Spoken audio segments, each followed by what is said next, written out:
Hi everyone, it's Becky here. So happy New Year 2024. We're into another year. And happy holidays from me and the naughty doo-doo. Let's look at the camera. So I hope you all had a lovely 2 weeks celebrating Christmas and New Year's Day with your families and loved ones. So welcome to the first video of 2024 here on my YouTube channel. So this is my reading room workstation where I edit all of my videos on my Apple laptop. All right, over here, and then along the wall here I have my old acrylic paintings on canvas. And also I created some little Lego pieces last year. These are really cute figurines from Disney. And so in today's video, I'm going to show you my full process composing this sketchbook page over here, featuring my fur baby Dudu, and just a mundane sky opening up outside my reading room window, a jar of honey, and some little chocolate bars. So let's go. So this is my Current Sketchbook, and it is an Etchr mixed media sketchbook. And the size of this sketchbook is pretty big. It's A4 size, which is about 8 inches by 11.5 inches. So because this is winter time and the rain season again in Vancouver, I'm doing a lot of cafe sketches as well as little daily snippets at home, sketching my kitty doo-doo and other grocery shopping items. So I spent an average 1 hour to an hour and a half every day sketching from real life observations.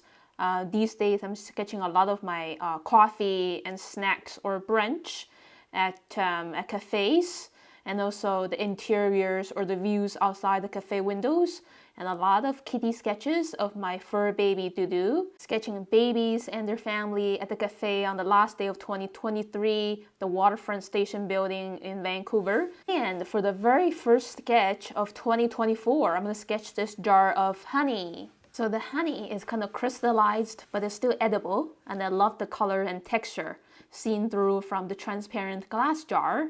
Yeah, so as always, when I'm drawing a bottle or a jar, I always like to start with the cap first. So the top of the cap is the shape of an ellipse, and then these looping lines defining the three-dimensionality of the cap, the shoulders, and the lovely handle, the body, and the bottom of the jar, which is a round curve, not a straight line.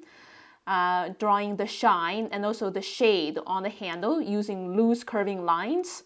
And then drawing the sticker label, which is following the surface curve of this cylindrical shape of the jar. So the jar is actually in between a cylinder and a rectangular prism. So now I'm drawing loosely the hills that I see of the crystallized honey, and also the little chips of honey crystals sticking on the inner walls of the jar. And then drawing some more loose bubbles of the crystallized honey, drawing these fun graphics. The logo is the shape of a hexagon and with a lovely border, and writing down the words on the logo. So this is wildflower honey, and these are actually tiny little hexagons in the definition of beehive. So if we look at these tiny hexagons from far distance, they look like actually circles. Yeah, so just use repeating circles to get the pattern done. Okay, so that's it for the drawing part of the mason jar of honey. Now it's time to have fun, breathe life into this jar of honey with my watercolors. So the brand of watercolor I'm using is Mungyo. And I'm starting with the lightest tone that I see. So it's a mix of lemon yellow and also yellow ochre and a little bit of orange from the middle to the bottom of the honey, wet onto wet. So I love playing with this magic technique of wet onto wet, and this is a very special quality of watercolors that we should always take advantage of, the wet into wet technique. And continue to play with the wet onto wet technique by adding some orange brown, which is a mix of orange and burnt sienna, for the bottom half of the chunk of honey in the jar. as well as little tiny brush bits for the crystals on the higher part of the jar. Now I'm using lime green mixed with a little bit lemon yellow to paint these green label areas as well as the cap. So this is the diluted version. Now I'm putting a less diluted version or more concentrated lime green wet onto wet for the next layer of the label and the cap areas. Some reflective colors on the glass handle and using the tip of my brush to add some bluish gray for that shade color on the in the middle of the handle,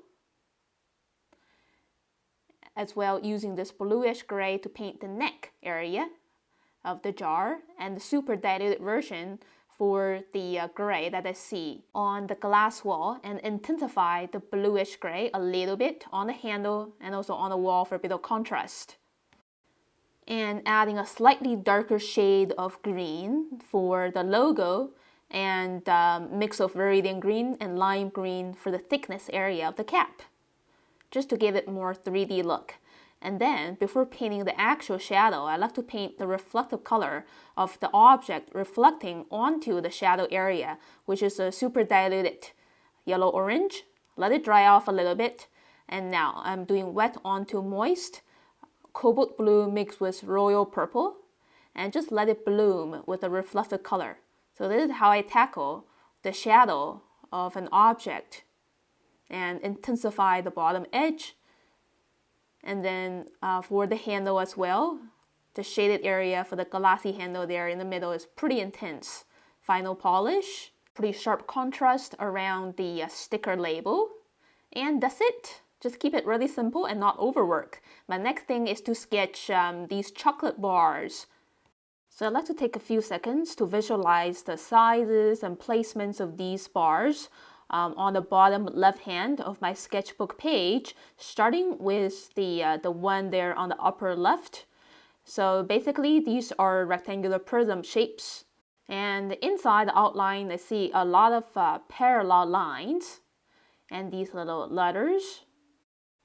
Yeah, and then just accentuate the outline and then draw that division gap between the two sections of the chocolate bar inside. Here we go. So that's the first piece. Now I'm ready to draw the second one, opened up, broke in half. So this is the first half. It's a smaller rectangular prism, and on top I see the print of the brand. And then drawing the soft curving outline of the plastic wrap. Following what I see, yeah, this part is transparent, and the right side of the wrap is paper, and the curved up area of the folded paper wrapper, and the other side. Accentuate these two half pieces, and then adding these little wrinkles on the paper and plastic wrapper, here and there. Yeah, it's actually pretty fun to draw this sort of disorganized shape of a candy wrapper. Yeah, just draw what I see. So I see a lot of interesting lines emerging. Okay, so now I'm ready to draw the third piece of chocolate bar. Yeah, they're all in rectangular prism shapes, but in slight different positions. But we can always see three sides of the rectangular prism. And drawing the letters, merci. The French word of hello, the name of the brand, and then it's an upside down view for the bar there on the upper left. Now I'm ready to draw the fourth little chocolate bar here. So once you get the first bar done, it's very easy to figure out the size of the other bars. They are exactly the same length and width. Yeah, so each of these bar is a different flavor. So yeah, they're all pretty tasty. So here is my finished line work of the 4 chocolate bars. Now I'm ready to paint watercolors. Starting with a pretty concentrated yellow ochre for the gold foil area. So leaving the edge there unpainted for the shine of the gold foil. Alright, so my next step is to paint the first layer of the chocolate area. I want to start with a pretty vibrant brown, which is pure burnt sienna. Dilute it a little bit with water. and just having fun breathing life into these chocolate bars. I keep spreading this diluted burnt sienna. And the next step is to add a bit of contrast. So this is a little bit of cobalt blue mixed into the burnt sienna to get a darker sepia for the thin side of the rectangular prism chocolate area. Yeah, same for this one here. So now with just 2 different values of browns painted onto these chocolate areas, they look kind of real already. Yeah, so as I always mentioned in my previous YouTube videos, we don't have to use so many colors. I think sometimes just two values of that same color is gonna work out really well to make something look 3-dimensional and real. Yeah, just keep adding a little stronger brown and also playing with water control as well. So these letters are of lower elevation from the surface of the chocolate, so they have a darker value because they get less daylight. Okay, and just painting in these belt areas of the chocolate bars with red, green, and cobalt blue, and again leaving that edge, that little edge there, paper white, unpainted, just to show the shine of the glossy wrapper. Okay, adding a bit of contrast for the gold foil wrapper area, using some leftover brown here and there, especially for the wrinkled areas. Yeah, and blending on for the top part of the gold foil area. All right, just to have some value transition. For the left side of the chocolate bar, a little bit more intense burnt sienna. And this piece of plastic area here is very transparent, but I still see a tiny bit of bluish gray hue surrounding the chocolate bar there, probably the shadow from the chocolate bars. Okay, a little bit more for the gold foil area, shadow there landing on the little white paper wall. Now it's time to quickly paint in the shadows, which is pretty thin. The window is on the right, so the left side has a pretty big dash of shadow. Pretty light, just leftover bluish gray here from my palette. Cobalt blue mixed with a bit of royal purple and a little bit of green. And it's always fun to paint shadows. Shadows can always help objects to pop out from the paper. And here's the look of my finished sketch of the chocolate. It took me about 20 minutes to do. Here I'm upstairs in my bedroom and Dudu is sleeping in his scratcher bowl. And I'm waiting for him to come to a more stable pose for me to sketch. Hey, I think this is it. I'm gonna sketch this napping pose of Dudu, starting with the contour of his spine. And the outlines of most animals' bodies is not a perfect straight or curve. So as you can see, I'm using these segments of lines to define the furry body outline. Now, just drawing one of Dudu's ears and the other ear a little bit bigger because it's closer to me. And now I'm drawing the outline of Dudu's masquerade mask, which is in tabby pattern, and the other side of the masquerade mask, drawing the tuft of hair inside his ear. One of his eyes closed and the other one kind of like 2 tadpoles pointing to the nose, and then finishing the bottom outline of his masquerade mask and accentuate his ears, and then coloring in the triangle shape of his right ear with solid brown ink, and then drawing this foreshortened view of Dudu's front paw, which is looking really chubby from this angle, and then rendering his tabby pattern around the forehead area, just little stripes of very organic shapes. Yeah, and these stripes of the tabby pattern is always so much fun to sketch. And now I'm using loose little segments of lines to suggest the fur around Dudu's neck area, to suggest the layers of fur. So he's long-haired cat, and most of Dudu's back is black. His belly is all white.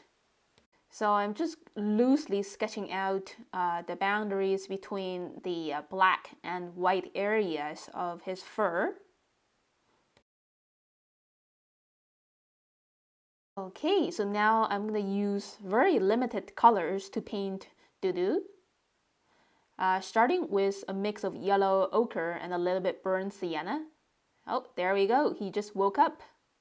So as you can see, Dudu's black area of the fur is not solid black. In between the black fur, there's actually a little bit of yellow-brown underlay. And now my next step is to work pretty fast. Before the yellow-brown is all dried, I'm mixing burnt sienna with a bit of brown, wet on to wet. Starting with his tail area, playing with water control to create a little bit of gradients of 2 or 3 values of brownish black, and using brushstrokes following the direction of how his hair is growing, spreading out from his back. And just having fun playing with water control to get different values of this blackish brown. Here we go. I think Dudu was trying to grab the brush and paint too. Yeah, it's so much fun to create the look of sense of depth for Dudu's fur using brush marks and water control.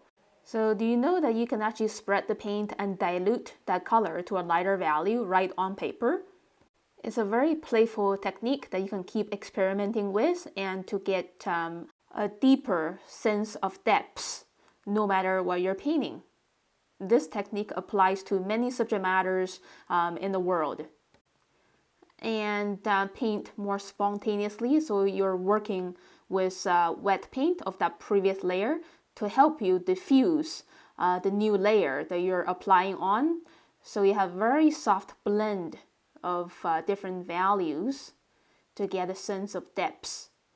So as I'm adding another layer, my brush mark is getting sharper and following the direction of growth of the fur.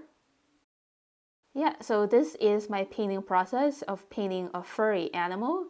If you have a dog or a cat that's very similar to Dudu, you could use the same technique and just shade Dudu's white paws a little bit. The window is on the left, so the right side is shaded. And now I think I want to paint a little shadow on the right side of Dudu's body. There we go. So here's the look of the finished sketch. It's almost dark, so I'm going to just finish the page the next day. So around noon the next day, the sun is pushing through the clouds, so it's pretty rare to see during the rain season here in Vancouver. So I'm starting with this foreground element, the rooftop of my neighbor's house and their 3rd floor, the window here, and the wooden panel on the exterior of the house. I just did the contour outline of the forest in the distance and 2 maple trees, bare branches in the middle ground, and a couple of cars down by the sidewalk, and that's it for the line work. That's my summary of the complicated scenery outside. Now I just want to capture the essence of the sky quickly, starting with the diluted lemon yellow and a little bit of orange, using pretty thin brush strokes to paint the little pockets of sky in between the clouds using mix of cerulean blue and cobalt blue.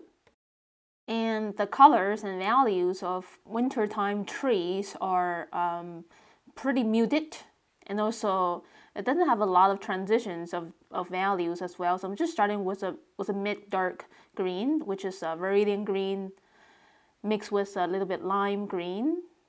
Let it dry off a little bit, just painting the warmer colors of the terracotta color of the rooftop shingles, and the light grayish exterior of my neighbor's house. Now grabbing a more concentrated viridian green for that middle ground evergreen tree right outside the neighbor's front yard. I'm also blending in a tiny bit of cobalt blue and burnt sienna, and just to let these colors and values to diffuse with the first layer of lighter green wash. And just trying to be really playful with this seemingly dull area of wintertime forest. And I think that's it. It's a quick 15-minute sketch. So again, Happy New Year, everyone. Thank you so much for watching. I wish you to accomplish the goals that you set for yourself this year. Take care, everyone. See you very soon next time in the next video. Bye!